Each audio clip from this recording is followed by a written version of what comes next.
ഫിലിപ്പിയ ലേഖനം 3-ാം അധ്യായം അതിൻ്റെ 20-ാമത്തെ വാക്യം ശബ്ദമുയർത്തി വായിക്കാം. ഫിലിപ്പിയ ലേഖനം 3-ാം അധ്യായം അതിൻ്റെ 20-ാമത്തെ വാക്യം.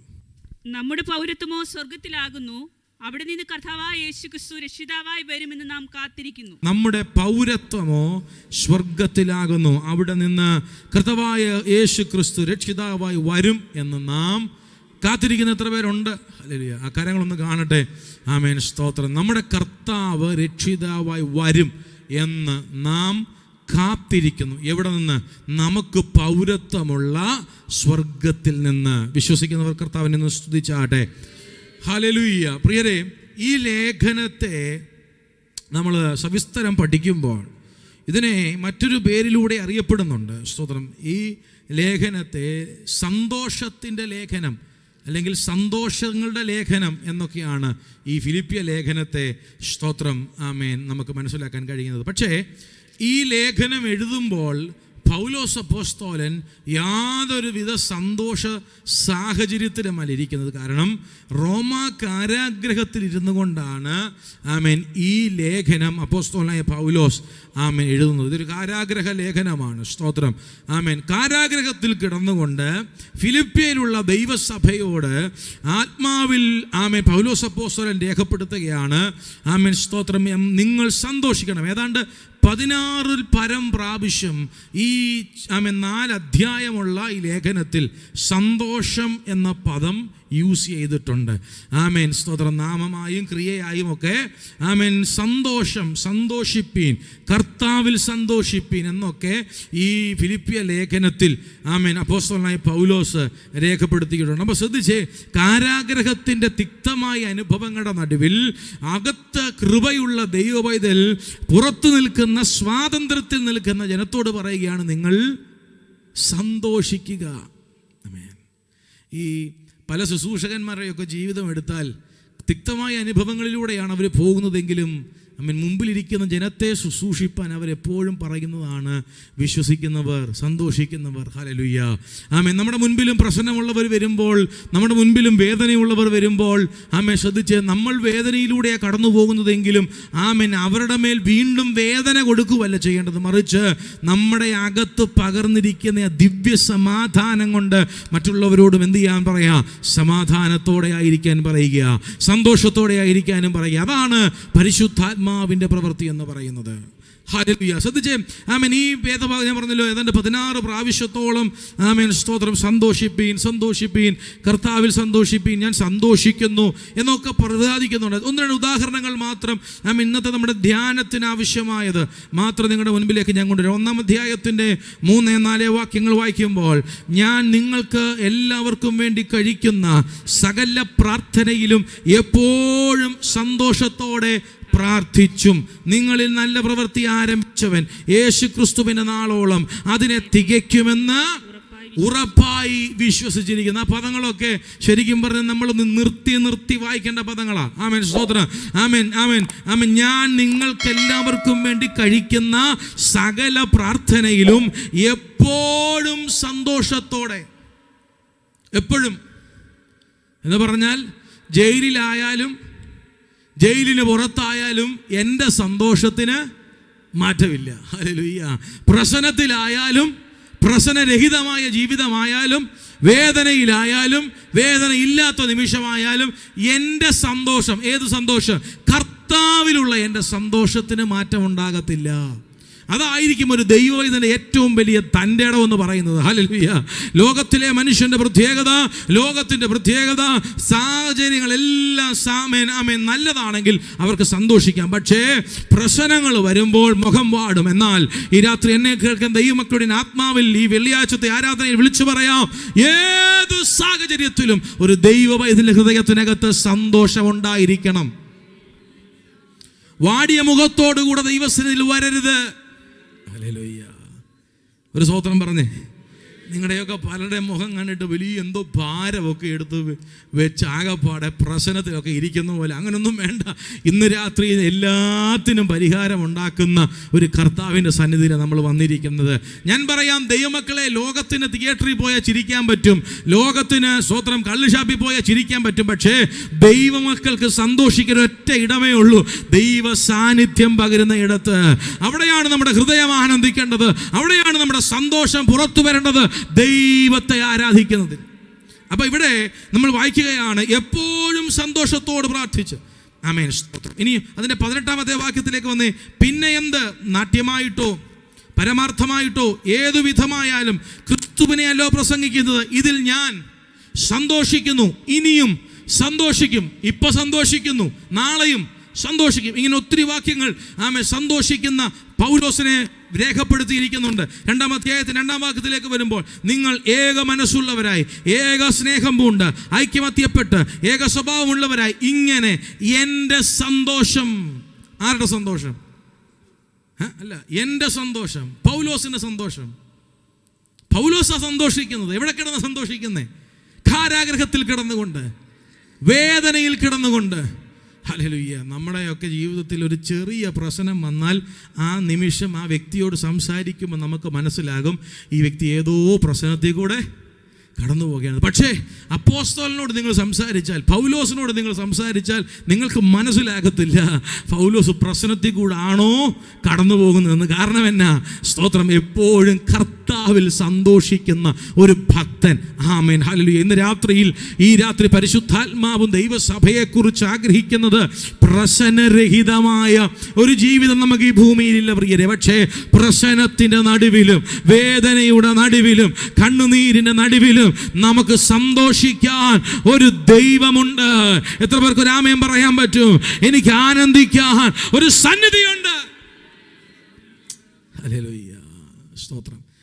എൻ്റെ സന്തോഷം പൂർണ്ണമാക്കുവീൻ. ഇനി 3-ാം അധ്യായത്തിൻ്റെ 1-ലേക്ക് വരും. ഒടുവിൽ എൻ്റെ സഹോദരന്മാരെ, കർത്താവിൽ സന്തോഷിപ്പീൻ. എന്നിട്ട് പറയുന്നത് കേട്ടോ, അതേ കാര്യം നിങ്ങൾക്ക് പിന്നെയും എഴുതുന്നതിൽ എനിക്ക് മടുപ്പില്ല, നിങ്ങൾക്കത് ഉറപ്പുമാകുന്നു. ഇനി 4-ലേക്ക് വന്നേ.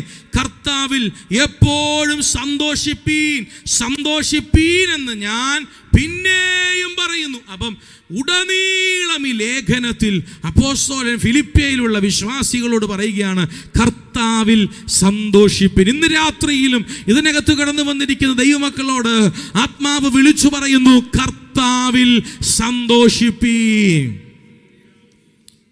ഹല്ലേലൂയ. എവിടെ സന്തോഷിക്കണം? കർത്താവിൽ സന്തോഷിക്കും. അതുകൊണ്ടാണ് ഞാൻ പറഞ്ഞത്, ഈ ഫിലിപ്പിയ ലേഖനത്തെ സന്തോഷത്തിൻ്റെ ലേഖനമെന്നും വിശേഷിപ്പിക്കാനായിട്ട് ഇടയായിത്തീരും. ശ്രദ്ധിച്ചേ,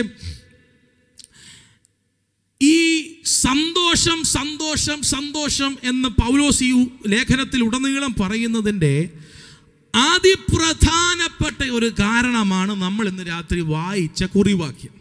സ്തോത്രം. എന്താ? ഏത് പ്രശ്നത്തിൽ വരുമ്പോഴും, കാരാഗൃഹത്തിൽ കിടക്കുമ്പോഴും, അടി കൊള്ളുമ്പോഴും, അടിച്ച് പുറം പൊളിക്കുമ്പോഴും, അപമാനിക്കപ്പെടുമ്പോഴും, നിന്ദിക്കപ്പെടുമ്പോഴും പൗലോസിന്റെ ഹൃദയത്തിനകത്ത് മായ്ച്ചു കളയാൻ പറ്റാത്ത ഒരു ഉറപ്പ്. എന്താ? എൻ്റെ പൗരത്വം സ്വർഗത്തിലാകുന്നു. ഹല്ലേലൂയ. എൻ്റെ പൗരത്വം. ഇന്ന് രാത്രി നമ്മളെല്ലാം പരദേശിയായി. ഇവിടെ എന്തെങ്കിലും ഒരു പ്രശ്നം ഉണ്ടായാൽ നമ്മുടെ മനസ്സിലോട്ട് ആദ്യം എന്താ വരുന്നത്? വല്ല വിധേനെ ഇവിടെ കിടന്നു പോകാതെ, അല്ലയോ? അതോ എനിക്ക് മാത്രമേ അങ്ങനെയൊക്കെ തോന്നത്തുള്ളൂ? സൂത്രം. എല്ലാവർക്കും തോന്നുന്ന കാര്യമാ. ഇവിടെങ്ങും കുടുങ്ങിപ്പോകരുത്, ഇവിടുത്തെ നിയമത്തിൻ്റെ കയ്യിൽ ചെന്ന് പെട്ടുപോകരുത്. എന്തൊരു അബദ്ധം പറ്റിയാൽ പെട്ടെന്ന് രായ്ക്ക് രാമാനം ടിക്കറ്റ് എടുത്ത് നമ്മുടെ പൗരത്വമുള്ള എങ്ങോട്ട് പോകും? അങ്ങനെ അല്ലയോ എല്ലാവർക്കും? നിങ്ങൾ എന്നെ വല്ലാതെ നോക്കുന്നേ.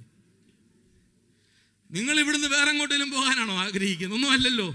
നമ്മുടെ പൗരത്വത്തിലോട്ടാണ് പോകാൻ ആഗ്രഹിക്കുന്നത്. ഇതുപോലെ അപമാനിക്കപ്പെടുമ്പോൾ, സ്തോത്രം, നിന്ദിക്കപ്പെടുമ്പോൾ, കണ്ണുനീരിലാകുമ്പോൾ, വേദനയിലാകുമ്പോൾ പൗലോസിന്റെ ഹൃദയത്തിനകത്ത് പൗലോസിനെ പിടിച്ചു നിർത്തിയ വെളിപ്പാട്, എൻ്റെ പൗരത്വം ഈ റോമയിലല്ല, എൻ്റെ പൗരത്വം ഈ മണ്ണിലല്ല, മറിച്ച് എൻ്റെ പൗരത്വം സ്വർഗത്തിലാണ്. ഞാൻ ഈ ഭാഗം ഇങ്ങനെ വായിച്ചപ്പം, സ്തോത്രം, എനിക്ക് മനസ്സിലായി ഇതൊരു ചെറിയ കാര്യമല്ല. കാരണം ഇതൊരു ഭയങ്കര വെളിപ്പാടാണ്. ഈ മറ്റു ചില ചരിത്രകാരന്മാർ പറയുന്നത്, ഈ ഫിലിപ്പിയ ലേഖനത്തിൽ ഈ സന്തോഷിപ്പിൻ എന്ന് പറഞ്ഞ് ഈ പൗരത്വത്തെക്കുറിച്ച് പറയാനുള്ള റീസൺ, ഈ റോമ, ഞാൻ കഴിഞ്ഞ ആഴ്ച ഓർപ്പിച്ചല്ലോ, റോമ പൗരത്വം എന്ന് പറയുന്നത് ആ കാലത്തെ ഭയങ്കര ശക്തമായ പൗരത്വമായിരുന്നു. വോട്ടവകാശം, പട്ടാളത്തിൽ ചേരാം, വിചാരണ കൂടാതെ ശിക്ഷ വിധിക്കാൻ പറ്റത്തില്ല. അങ്ങനെ ആ കാലത്തിലെ ഏറ്റവും ഉന്നതമായ പൗരത്വമായിരുന്നു ഏത്? റോമ പൗരത്വം. കാശ് കൊടുത്ത് അതൊക്കെ വാങ്ങിച്ചു. നമ്മൾ കഴിഞ്ഞ ആഴ്ച അതൊക്കെ ചിന്തിച്ചു. എന്നാൽ ചില സന്ദർഭത്തിൽ, ചില സാഹചര്യത്തിൽ ഫിലിപ്പിയ രാജ്യത്തേക്ക് ചില റോമ പൗരന്മാർ കുടിയേറ്റ പ്രവേശം നടത്തി, കുടിയേറി പാർത്തു. സ്തോത്രം.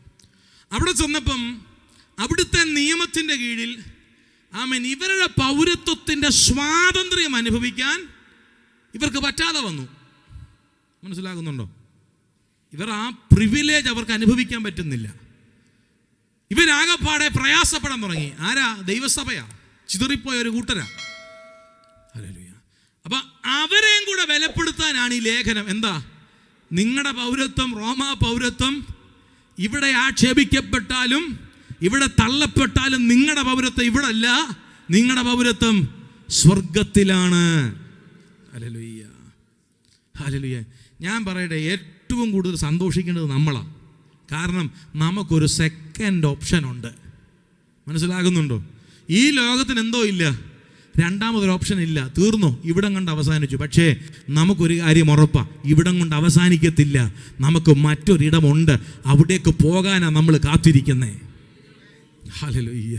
എന്തു സംഭവിച്ചാലും ഇവിടം കൊണ്ട് അവസാനിക്കത്തില്ല, മറിച്ച് നമ്മുടെ ഒറിജിനൽ സിറ്റിസൺഷിപ്പ് ഉള്ള ഒരിടത്തേക്ക് നമ്മൾ പോകാൻ കാത്തിരിക്കുകയാണ്. എത്ര പേർക്ക് ഇത് വിശ്വാസമുണ്ട്?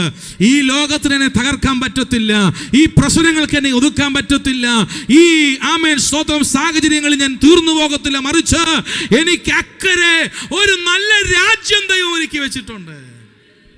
ഹല്ലേലൂയ. അപ്പൊ ശ്രദ്ധിച്ചേ, അങ്ങനെയുള്ള പ്രശ്നത്തിൽ കൂടെ കടന്നു പോകുന്നവരെ ബലപ്പെടുത്താൻ ഫിലിപ്പിയ ലേഖനം ദൈവാത്മാവ് പൗലോസിലൂടെ കൊടുത്തിരിക്കുകയാണ്. സ്തോത്രം. ഞാൻ പറഞ്ഞല്ലോ, ഇത് ശക്തമായ ഒരു വെളിപ്പാടാണ്. വെളിപ്പാട്.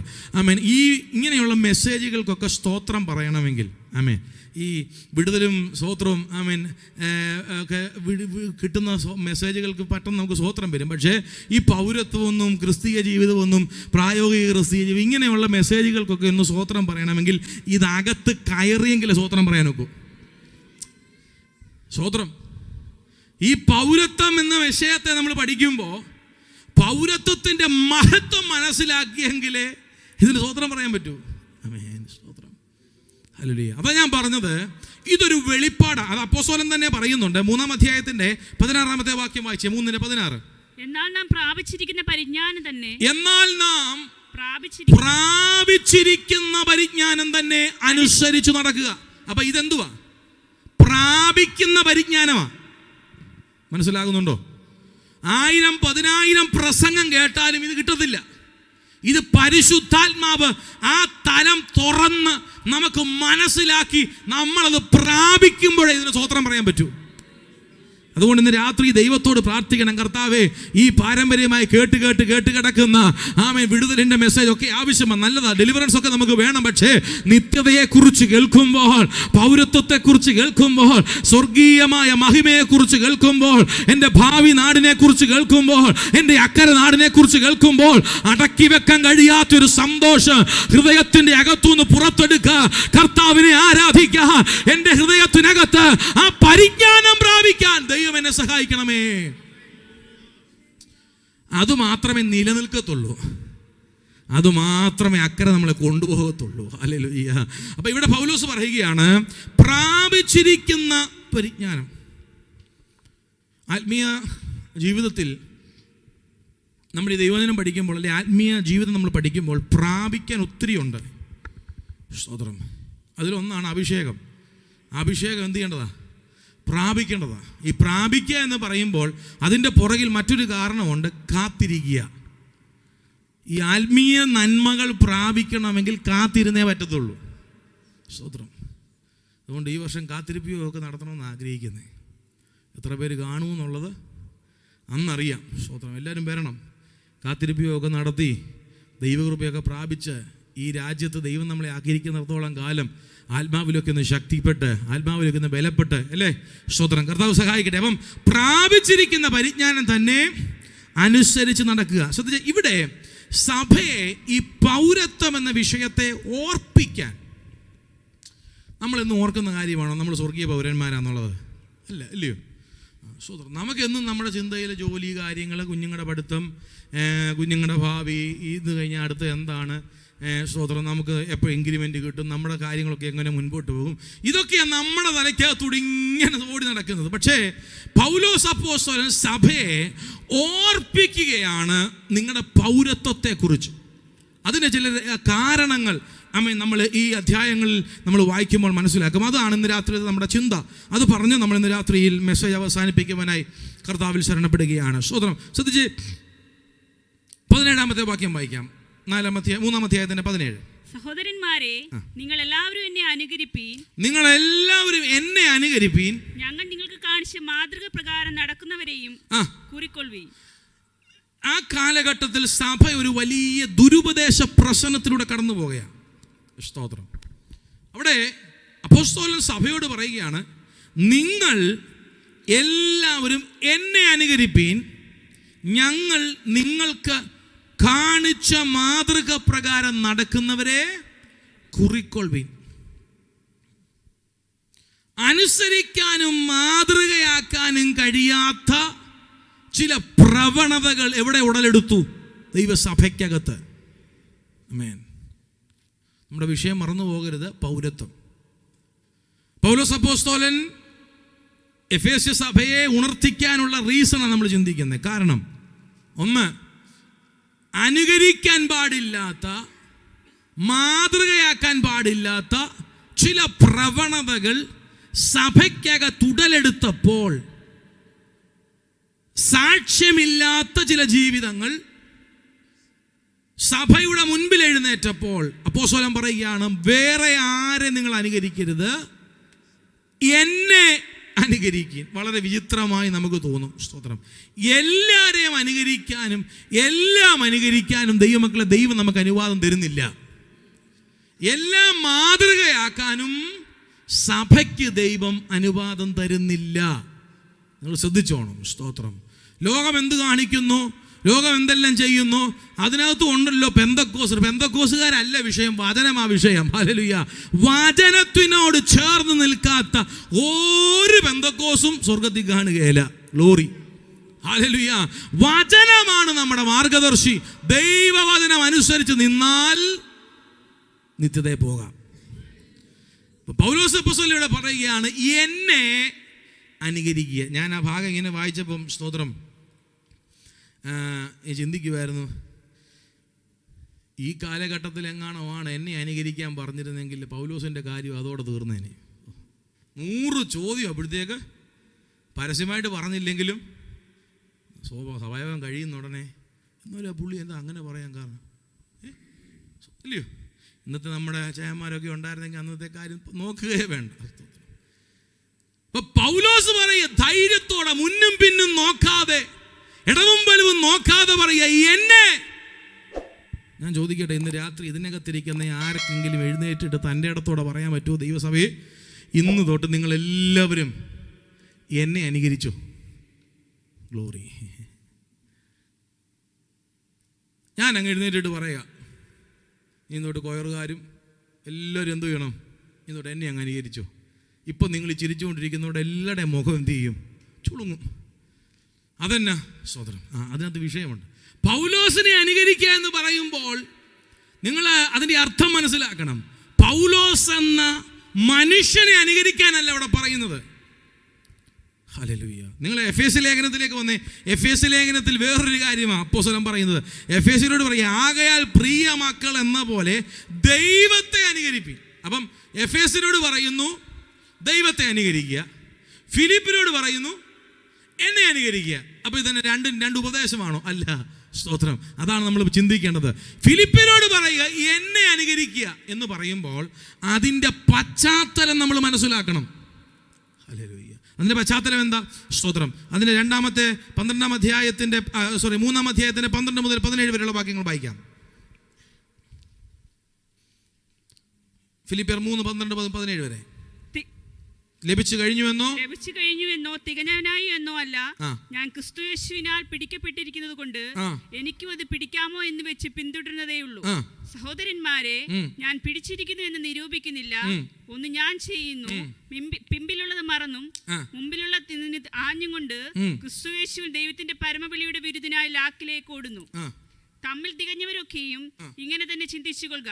വല്ലതിലും നിങ്ങൾ വേറെ വിധമായി ചിന്തിച്ചാൽ ദൈവം അത് നിങ്ങൾക്ക് വെളിപ്പെടുത്തി തരും. എന്നാൽ നാം പ്രാപിച്ചിരിക്കുന്ന പരിജ്ഞാനം തന്നെ അനുസരിച്ച് നടക്കും. ഇനി ശ്രദ്ധിച്ചേ സഹോദരന്മാരെ, നിങ്ങൾ എല്ലാവരും എന്നെ അനുകരിപ്പി. ഇത്രയും കാര്യങ്ങൾ പുറകിൽ പറഞ്ഞിട്ടാണ് അപ്പോസ്തലൻ പറയുന്നത്, സഹോദരന്മാരെ നിങ്ങൾ എല്ലാവരും എന്നെ അനുകരിക്കീൻ. ഇപ്പം പിടി കിട്ടിയോ? എന്താ അപ്പോസ്തലൻ പറയുന്നത്? നിങ്ങളൊന്ന് ശ്രദ്ധിച്ചേ, അതിന്റെ പുറകിലോട്ടുള്ള കാര്യങ്ങൾ ശ്രദ്ധിച്ചേ. ആമേൻ, സ്തോത്രം. അവിടെ അപ്പോസ്തലൻ പറയുന്നത് ലഭിച്ചു കഴിഞ്ഞുവെന്നോ തികഞ്ഞവനായി എന്നോ അല്ല, ക്രിസ്തേശുവിനാൽ പിടിക്കപ്പെട്ടിരിക്കുക കൊണ്ട് എനിക്കും അത് പിടിക്കാമോ എന്ന് വെച്ച് പിന്തുടരുന്നതേ ഉള്ളൂ.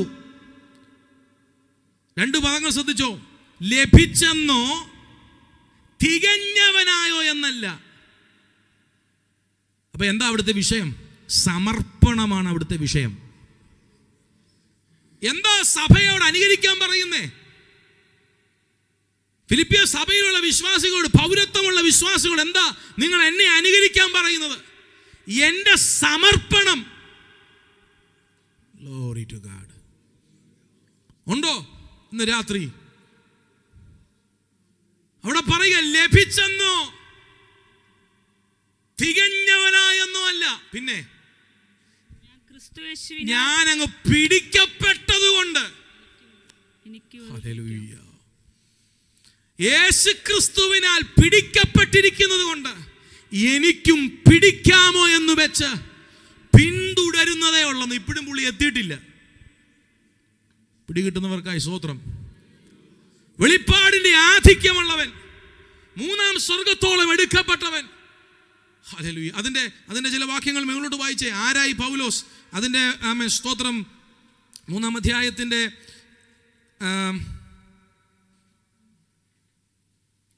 9 മുതൽ വായിച്ചാട്ടെ. ഞാൻ ക്രിസ്തുവിനെ 4 മുതൽ വായിച്ചോ, മൈക്ക് കൂടെ വായിച്ചോ. പക്ഷേ എനിക്ക് ജഡത്തിലും ആശ്രയിപ്പാൻ വകയുണ്ട്. മറ്റാർക്കാനും ജഡത്തിൽ ആശ്രയിക്കാമെന്ന് തോന്നിയാൽ, മറ്റാർക്കേലും ജഡത്തിൽ ആശ്രയിക്കാമെന്ന് തോന്നിയാ എനിക്ക് നിങ്ങളെക്കാട്ടിൽ എല്ലാവരെക്കാളും അധികം ജഡത്തിൽ ആശ്രയിക്കാം. വളരെ തന്റെ ഇടത്തോടാ പൗലോസ് പറയുന്നേ. സ്തോത്രം. 8-ാം നാളിൽ പരിശോധനയേറ്റവൻ, അവന്റെ യോഗ്യത കേട്ടോണം. 8-ാം നാൾ പരിശോധനയേറ്റവൻ, ഇസ്രായേൽ ജാതിക്കാരൻ, ബെന്യാമിൻ ഗോത്രക്കാരൻ, എബ്രായലിൽ ജനിച്ച എബ്രായൻ, ന്യായപ്രമാണം സംബന്ധിച്ച് പരീശൻ, ശുഷ്കാന്തി സംബന്ധിച്ച് സഭയെ ഉപദ്രവിച്ചവൻ, ന്യായപ്രമാണത്തിലെ നീതി സംബന്ധിച്ച അനിന്യൻ. എങ്കിലും എനിക്ക് ലാഭമായിരിക്കുന്നതൊക്കെയും ഞാൻ ക്രിസ്തു നിമിത്തം ഛേദമെന്ന് എണ്ണിയിരിക്കുന്നു. അടുത്തത് അത്രയുമല്ല എന്റെ കർത്താവായ യേശുക്രിസ്തുവിനെ കുറിച്ചുള്ള പരിജ്ഞാനത്തിന്റെ ശ്രേഷ്ഠ നിമിത്തം. ആ വാക്ക് ശ്രദ്ധിച്ചോണം. കർത്താവായ യേശുക്രിസ്തുവിനെ കുറിച്ചുള്ള പരിജ്ഞാനത്തിന്റെ ശ്രേഷ്ഠത നിമിത്തം ഞാൻ ഇപ്പോൾ എല്ലാം ഛേദമെന്ന് എണ്ണുന്നു. ഇനിയും ഞാൻ ക്രിസ്തുവിനെ നേടേണ്ടതിനും ന്യായപ്രമാണത്തിൽ നിന്നുള്ള എന്റെ സ്വന്തം നീതിയല്ല, ക്രിസ്തുവിലുള്ള വിശ്വാസം മൂലം ദൈവം വിശ്വസിക്കുന്നവർക്ക് നൽകുന്ന നീതി തന്നെ ലഭിച്ച് അവനിൽ ഇരിക്കേണ്ടതിനും അവന്റെ മരണത്തോട് അനുരൂപപ്പെട്ടിട്ട് അവനെയും അവന്റെ പുനരുത്ഥാനത്തിന്റെ ശക്തിയെയും അവന്റെ കഷ്ടാനുഭവങ്ങളുടെ കൂട്ടായ്മയെയും അനുഭവിച്ചറിയേണ്ടതിനും ഇങ്ങനെ വല്ലവിധേനയും മരിച്ചവരുടെ ഇടയിൽ നിന്നുള്ള പുനരുത്ഥാനം പ്രാപിക്കണം എന്ന് വെച്ച് ഞാൻ അവന്റെ നിമിത്തം എല്ലാം ഉപേക്ഷിച്ച് ചവരം തിന്നുന്നു. ഇപ്പൊ ഈ ചപ്പ എവിടെ നടന്നേ? നമ്മൾ പറയുന്നത് എന്തുവാ? പൗലോസ് എല്ലാം ചപ്പും ചവറുവാ, ഇല്ലാത്തൊക്കെയാ നമ്മൾ അങ്ങ് ചേർത്ത് വിടുന്നേ. സ്വോത്രം. ചപ്പില്ല, എന്തുവാ? ചവറേ ഉള്ളൂ. സ്വോത്രം. പണ്ട് ആദാം അവ പറഞ്ഞ പോലെ തുടരുന്നത് പോലും അന്ന് തൊട്ട് തുടങ്ങിയതാ. സ്വോത്രം. ചവറം എണ്ണുക. ആരാ പൗലോസ്? എവിടെ നിന്നവനാ പൗലോസ്? ഇപ്പം പറയുക, ഞാൻ വല്ല വിധേനയും മരിച്ചവരുടെ ഇടയിൽ നിന്നുള്ള പുനരുത്ഥാനം പ്രാപിക്കണമെന്ന് വെച്ച് ഞാൻ അവന്റെ നിമിത്തം എല്ലാം ഉപേക്ഷിച്ച് ചാവറം എണ്ണുന്നു. ഇതാണൊരു ഭക്തന്റെ സമർപ്പണം. കൃപ. പ്രശംസിക്കാൻ ഒത്തിരിയുണ്ട്, എടുത്തു പറയാൻ ഒത്തിരിയുണ്ട്, പൊക്കിക്കാണിക്കാൻ ഒത്തിരിയുണ്ട്. പക്ഷേ ക്രിസ്തു നിമിത്തം ഞാൻ സകലതും ചാവറം എണ്ണുന്നു. ഇതങ്ങോട്ട് പറഞ്ഞു വന്നിട്ട് പൗലോസ് പറയുക, നിങ്ങൾ എന്നെ അനുകരിപ്പീ. ഒരു സ്തോത്രം പറഞ്ഞാട്ടെ. ഇതാണ് പുതിയ നിയമസഭയുടെ വെളിപ്പാട്. ദൈവം നന്മ തരുമ്പോൾ, ദൈവം ഉയർച്ച തരുമ്പോൾ, ദൈവം മാന്യത തരുമ്പോൾ അതായിരിക്കരുത് നമ്മുടെ പിടിവള്ളി, മറിച്ച് ക്രിസ്തു ആയിരിക്കണം നമ്മുടെ പിടിവള്ളി. Thank you Jesus. അവിടെ എന്നെ ഒത്തിരി ചിന്തിപ്പിച്ച ഒരു പദമാണ് ലഭിച്ചു കഴിഞ്ഞുവെന്നോ, തികഞ്ഞവനായെന്നോ. നമുക്ക് സ്തോത്രം 4 അന്യഭാഷ കിട്ടിക്കഴിഞ്ഞാൽ, 4 വേദിയിൽ പ്രസംഗിക്കാൻ അവസരം കിട്ടിക്കഴിഞ്ഞാൽ, ഗ്ലോറി, നല്ലവണ്ണം ഒന്ന് പ്രാർത്ഥിക്കാൻ ഒരു അവസരം കിട്ടിക്കഴിഞ്ഞാൽ പിന്നെ നമ്മുടെ ചിന്ത തികഞ്ഞവനായെന്ന. Glory to God. ഇന്ന് രാത്രി ഇതിനകത്തിരിക്കുന്ന ആരും പൗലോസിന്റെ അത്രയും വരികയില്ലല്ലോ. ഇന്ന് രാത്രി സമർപ്പിക്കാൻ ദൈവം ഒരു അവസരം തരികയാണ്. ദൈവം തന്ന കഴിവിന് സ്തോത്രം പറയാം, ദൈവം തന്ന കൃപയ്ക്ക് സ്തോത്രം പറയാം. പക്ഷെ ഇന്ന് രാത്രി പൗലോസ് പറയുന്നു, വല്ല വിധേനയും മരിച്ചവരുടെ ഇടയിൽ നിന്നുള്ള പുനരുത്ഥാനം പ്രാപിക്കണമെന്ന് വിചാരിച്ച് ഞാൻ സകലതും ക്രിസ്തു നിമിത്തം ചവറം എണ്ണുന്നു. 2, ലഭിച്ചെന്നോ തികഞ്ഞവനായോ എന്നോ അല്ല, ക്രിസ്തുവിന്റെ സ്നേഹത്താൽ പിടിക്കപ്പെട്ടതുകൊണ്ട് ഞാനും പിടിക്കാമോ എന്ന് വിചാരിച്ച് പിന്തുടരുന്നതേ ഉള്ളൂ. എന്നെ വെളിപ്പാട് എഴുതി വെച്ചേക്കുന്നത്. ഇത് മനസ്സിലാകുന്നവർക്കായി ഞാൻ കർത്താവിനെ സ്തുതിക്കുക. ഈ രാത്രിയിൽ പ്രിയരെ നമ്മളും പിന്തുടരുക. ആരെയാ? ഈ കർത്താവിൻ്റെ സാന്നിധ്യം ഒന്ന് അനുഭവിക്കാൻ. ആമേൻ. ഇന്ന് രാത്രി ചിന്തിക്കരുത്, തികഞ്ഞെന്ന് ചിന്തിക്കരുത്, ഇത് മതിയെന്ന് ചിന്തിക്കരുത്, ഇത് ഓക്കെയാണെന്ന് ചിന്തിക്കരുത്. അയ്യോ, ദൈവത്തിൻ്റെ കൺമുൻപിൽ നമ്മൾ ഒന്നുമായിട്ടില്ല പ്രിയരെ. ദൈവത്തിൻ്റെ സാന്നിധ്യത്തിന് മുൻപിൽ നമ്മൾ ഒന്നുമായിട്ടില്ല പ്രിയരെ. ഈ രാത്രി കർത്താവിനോട് പറ, കർത്താവേ പോരാ, എനിക്ക് അങ്ങയോളം വളരണം. ഈ കൃപ പോരാ, ഈ ശക്തി പോരാ, ഈ അഭിഷേകം പോരാ, ഈ സാന്നിധ്യം പോരാ, ഇനിയും എനിക്ക് പിടിച്ചു മുന്നേറണം. 1.5 മുറി പാട്ട് പാടിയാലും, ഒരു പ്രസംഗം പ്രസംഗിച്ചാലും, ഒരു സാക്ഷ്യം പറഞ്ഞാലും, 4 പേരെ ആമേൻ സ്തോത്ര സഭായോഗത്തിൽ കൊണ്ടുവന്നാലും ഒന്നും തികയത്തില്ല. മറിച്ച് ഈ രാത്രി ക്രിസ്തുവിന്റെ തലയോളം വളരാനൊരു ദാഹം. പ്രാർത്ഥിക്കുക. ഈ രാത്രി ദൈവകൃപ അനുഭവിക്കുന്നവർ പ്രാർത്ഥിച്ചു തുടങ്ങിക്കാട്ടെ. യേശുവിന്റെ അധികാരമുള്ള നാമത്തിൽ വല്ല വിധേനയും ആത്മീയമായിരിക്കുന്നു മുന്നേറണം. വല്ല വിധേനയും എനിക്ക് അഭിഷേകത്തിൽ നിന്ന് വർദ്ധിക്കണം. വല്ല വിധേനയും എനിക്ക് ദൈവകൃപ അനുഭവിക്കണം. മറ്റുള്ളതൊന്നും എന്റെ വിഷയമല്ല, ഞാൻ പ്രാപിച്ചതല്ല, ദൈവം എനിക്ക് നൽകിയതാണെന്ന് വിശ്വസിക്കുന്നവർ ഈ രാത്രി മൗനമായിരിക്കാതെ അല്പസമയം വായികളെ തുറന്ന് ദൈവസന്നിധിയിൽ പ്രാർത്ഥിക്കുക.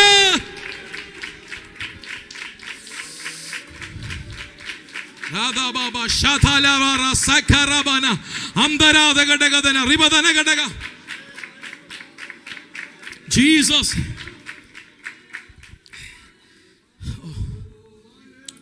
ഹല്ലേലൂയ.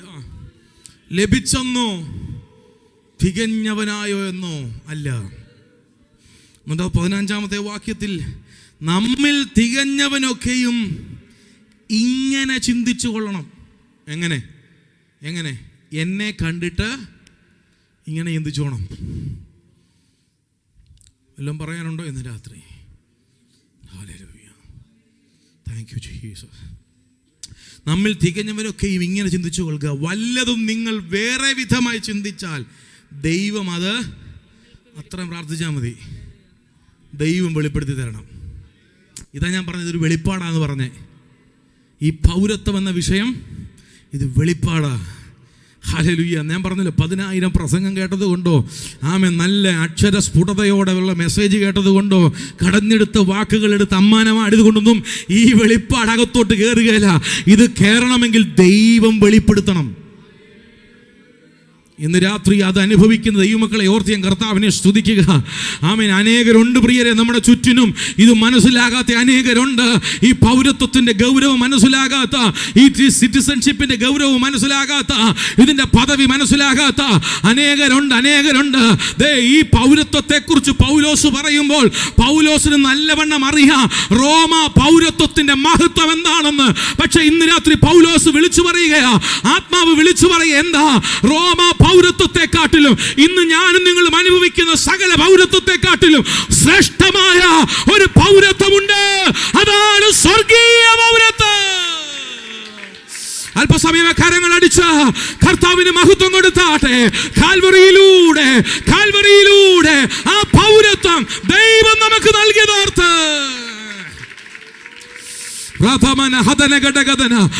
ഇതിനകത്തിരിക്കുന്ന ചിലരുടെ മേൽ കർത്താവേ വെളിപ്പാട് ദൈവം തുറന്നു കൊടുക്കട്ടെ.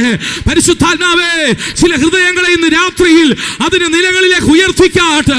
ദൈവിക മഹത്വം മനസ്സിലാക്കാൻ, അതിന്റെ അധികാരം മനസ്സിലാക്കാൻ ഈ രാത്രി ചിലരുടെ ഹൃദയ കണ്ണുകളെ സ്വർഗം പ്രകാശിപ്പിക്കണമേ.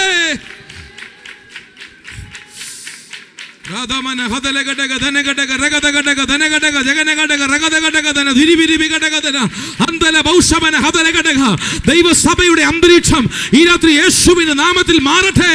ഇതിന്റെ ആത്മീയ മണ്ഡലങ്ങളെ സ്വർഗമേ ഈ രാത്രി അങ്ങ് കൈകാര്യം ചെയ്യണമേ. നിത്യതയുടെ വെളിപ്പാട്, സ്വർഗീയ വെളിപ്പാട്, തേജസ്സിന്റെ വെളിപ്പാട്.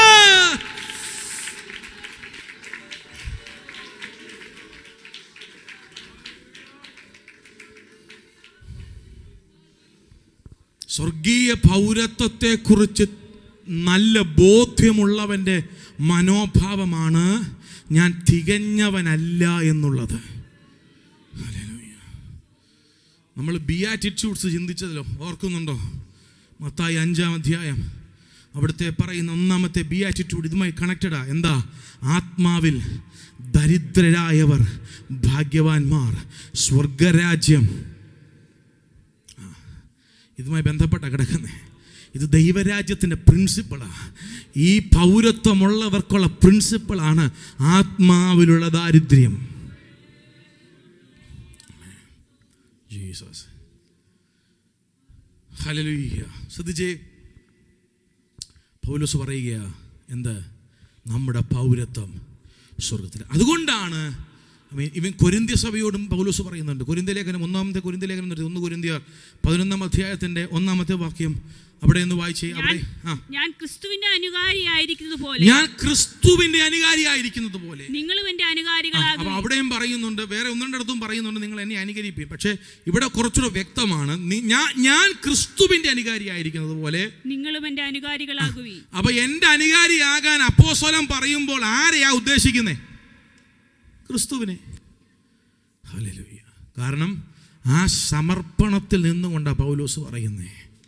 ഇന്ന് രാത്രി ഞാൻ ചോദിക്കട്ടെ, നമ്മൾ എത്ര നാളായി കർത്താവിനെ വേർപെട്ട് ആരാധിക്കാൻ ഇറങ്ങിത്തിരിച്ചിട്ട്? ആരുടെയെങ്കിലും മുമ്പിൽ നിന്നിട്ട് പറയാൻ പറ്റുമോ ഞങ്ങളുടെ സമർപ്പണത്തിലേക്ക് വരാൻ? ഞങ്ങൾ ദൈവസന്നിധിയിൽ സമർപ്പിച്ചിരിക്കുന്ന ഒരു സമർപ്പണമുണ്ട്. ഹല്ലേലൂയ. ആ സമർപ്പണത്തിലേക്ക് സ്വാഗതം ചെയ്യാൻ നമുക്ക് ധൈര്യമുണ്ടോ ഇന്ന് രാത്രി? അതോ നമ്മൾ ലോകമനുഷ്യൻ്റെ കൂട്ടാണോ? ഇന്ന് രാത്രി ശോധന ചെയ്. പൗരത്വം സ്വർഗത്തിലുണ്ട്, ശരിയാ. പക്ഷെ പൗരത്വമുള്ളവൻ്റെ ക്വാളിറ്റി ഏതു വിധത്തിലായാലും ആ സമർപ്പണത്തെക്കുറിച്ച് അവന് നല്ല ബോധ്യമുണ്ട്. ഞാൻ സമർപ്പിച്ചിരിക്കുന്നത് എൻ്റെ ദൈവസന്നിധിയിലാണ്, ഞാൻ സമർപ്പിച്ചത് എൻ്റെ രാജാവിൻ്റെ മുൻപിലാണ്, എൻ്റെ വീണ്ടെടുപ്പുകാരൻ്റെ മുൻപിലാണ് ഞാൻ സമർപ്പിച്ചിരിക്കുന്നത്. ഞാൻ സകലതും ഛേദമെന്നെണ്ണി, ആമേൻ സ്തോത്രം, ഞാൻ സകലതും ചപ്പെന്നെണ്ണി. ഹല്ലേലൂയ, ആമേൻ. ഒന്നാമത്തെ വിഷയം ഞാൻ പറഞ്ഞു, പൗരത്വത്തെ വെളിപ്പെടുത്താൻ പൗലോസ് ആമേൻ ഒന്നാമത് പറയുന്നു, അനുകരിക്കാൻ പാടില്ലാത്തത് അനുകരിക്കരുത്. 2, മാതൃകയാക്കാൻ പാടില്ലാത്തതിനെ മാതൃകയാക്കരുത്. 17 വാക്യം 17, സഹോദരന്മാരെ നിങ്ങൾ എല്ലാവരും എന്നെ അനുകരിപ്പീൻ, ഞങ്ങൾ നിങ്ങൾക്ക് കാണിച്ച മാതൃക പ്രകാരം നടക്കുന്നവരെയും കൂറിക്കൊള്ളുവീൻ. അപ്പം നമുക്ക് ഈ ഭൂമിയിൽ ശരിക്കും പറഞ്ഞാൽ ചിലരെയൊക്കെ നോക്കി ചില കാര്യങ്ങൾ പഠിക്കാനുള്ള സ്വാതന്ത്ര്യം ആര് തരുന്നുണ്ട്? ബൈബിൾ തരുന്നുണ്ട്. പക്ഷേ മാതൃകയാക്കണമെങ്കിൽ ആ വ്യക്തി എങ്ങനെ ആയിരിക്കണം? ഉപദേശം അനുസരിച്ച് ജീവിക്കുന്നവനായിരിക്കണം. അതാണ് ഇവിടെ എഴുതിയിരിക്കുന്നത്. സഹോദരന്മാരെ, ഞങ്ങൾ നിങ്ങൾക്ക് കാണിച്ച മാതൃക പ്രകാരം നടക്കുന്നവരെ കുറിക്കൊള്ളുവീൻ. സ്തോത്രം. അതിന് ലളിതമായ പറഞ്ഞാൽ, സഹോദരന്മാരെ, നിങ്ങൾ ഓരോരുത്തരും എന്നെ അനുഗമിക്കുവാൻ ശ്രമിക്കണം. ഞങ്ങൾ നിങ്ങൾക്ക് കാണിച്ചു തന്നിരിക്കുന്ന രീതിയിൽ ജീവിക്കുന്ന ആൾക്കാരുടെ ജീവിതവും പകർത്തുവീൻ എന്നാണ് കൊടുത്തിരിക്കുന്നത്. ഹല്ലേലൂയ. വിശുദ്ധിയോടെ ജീവിക്കുന്ന, സാക്ഷ്യത്തോടെ ജീവിക്കുന്ന ദൈവമക്കളെ കണ്ട് നമ്മൾ പലതും പഠിക്കണം. ഇത് ഈ കാലത്തിൽ അത് ശരിക്കും എത്രത്തോളം അത് പ്രായോഗികമാണെന്ന് ചിന്തിച്ചു നോക്കിയേ. എന്ന് പറഞ്ഞാൽ നമ്മൾ ചൂണ്ടിക്കാണിക്കാൻ ഒരാൾ, നമ്മൾ പറയും യേശു മാത്രമേ ഉള്ളൂ നമുക്ക് ചൂണ്ടിക്കാണിക്കാൻ. പക്ഷെ അപ്പോസ്തലൻ പറയുന്നു, ആ കാലഘട്ടത്തിൽ ഉപദേശമനുസരിച്ച് ജീവിക്കുന്ന ഭക്തന്മാരുണ്ട്. ചൂണ്ടിക്കാണിക്കാൻ പറ്റിയ ഭക്തന്മാർ ആ കാലഘട്ടത്തിൽ ഉണ്ട്, ഇന്നും ഉണ്ട്, ഇന്നും ഉണ്ടായിരിക്കണം. എന്താ? ഇന്നത്തെ തലമുറയെ അല്ലെങ്കിൽ നാളെ ഒരാളെ ആ മനുഷ്യനെ കണ്ടോ, ആ സഹോദരിയെ കണ്ടോ എന്ന് പറഞ്ഞ് ചൂണ്ടിക്കാണിക്കാൻ സാക്ഷ്യമുള്ള ഒരു കൂട്ടം. ബഹ്റൈനിൽ ഒത്തിരി സഭകളുണ്ട്. പക്ഷെ ഇന്ന് രാത്രി ഞാൻ ചോദിക്കട്ടെ, ചൂണ്ടിക്കാണിച്ച് സാക്ഷ്യമുള്ള ഒരു സഭയാന്ന് പറയാൻ ഇന്ന് രാത്രി എത്ര പേര് കൊതിക്കുന്നുണ്ട്? കർത്താവേ, എങ്ങനെയെങ്കിലും ഒന്ന് കൊട്ടിപ്പാടി പോയാൽ പോലെ, മറിച്ച് വചനം അനുസരിച്ച് സാക്ഷ്യമുള്ള ഒരു കൂട്ടമാകാൻ. അതൊക്കെയാ ബുദ്ധിമുട്ട്. എല്ലാവരുടെയും കൂട്ടത്തിൽ പാടാൻ സന്തോഷമാണ്, എല്ലാവരുടെയും കൂട്ടത്തിൽ സ്വത്രാഴ്ച ഇടാൻ സന്തോഷമാണ്, എല്ലാവരുടെയും കൂട്ടത്തിൽ വന്ന് ആരാധന കൂടി പോകാൻ സന്തോഷം. പക്ഷേ 4 പേരുടെ മുൻപിൽ ഇതൊന്ന് പറഞ്ഞ് ചൂണ്ടിക്കാണിക്കാൻ ആ കാലഘട്ടത്തിൽ പൗലോസ് ധൈര്യത്തോടെ പറയുക, നിങ്ങൾക്ക് മാതൃകയാക്കാൻ ഞങ്ങൾ പറഞ്ഞ വചനമനുസരിച്ച്, ദൈവത്തിന്റെ പ്രമാണമനുസരിച്ച് ജീവിക്കുന്ന ഭക്തരുണ്ട്, നിങ്ങൾക്ക് അവരെ മാതൃകയാക്കാം. പക്ഷെ ഇന്നത്തെ കാലത്തിലേക്ക് തിരിഞ്ഞു നോക്കിക്കേ, എത്ര മാതൃകയോടെ ജീവിക്കുന്നവരുണ്ട്, എത്ര പേരെ ചൂണ്ടിക്കാണിക്കാൻ പറ്റും? പ്രാർത്ഥിക്കുക. അറ്റ്ലീസ്റ്റ് തലമുറയെങ്കിലും പറയട്ടെ, എൻ്റെ അപ്പനും അമ്മയും പ്രാർത്ഥിക്കുന്ന അപ്പനും അമ്മയാണെന്ന്. അറ്റ്ലീസ്റ്റ് തലമുറയിലും പറയട്ടെ, എൻ്റെ പിതാവ് ഒരു ഭക്തനായിരുന്നെന്ന്. അറ്റ്ലീസ്റ്റ് തലമുറയിലും പറയട്ടെ, എൻ്റെ മാതാവ് കരയുന്ന ഒരു മാതാവായിരുന്നെന്ന്. അതാ സാക്ഷ്യം, അതാ സാക്ഷ്യം. ഹല്ലേലൂയ. വർഷങ്ങൾക്ക് മുമ്പ് പരിശുദ്ധാത്മാവ് രേഖപ്പെടുത്തിയത് അവിടെ കൊണ്ട് അവസാനിച്ചില്ല പ്രിയരെ.